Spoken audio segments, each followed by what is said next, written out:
Here's an audio related problem while using KMPlayer. I just started the video and the deeper sounds are distorted.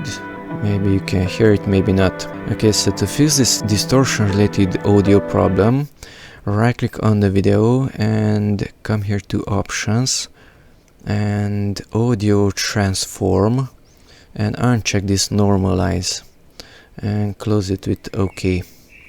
Now if I play the same video, the audio is clear, the deeper sounds are not distorted.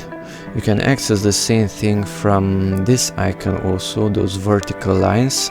It's audio track, and then click on options. And at audio transform, uncheck the normalize.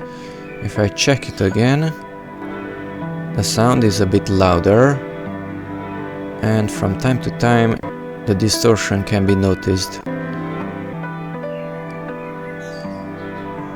Uncheck the normalize.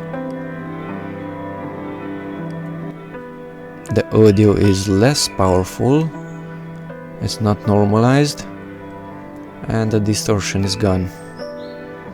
By the way, this is KMPlayer, the 64-bit version.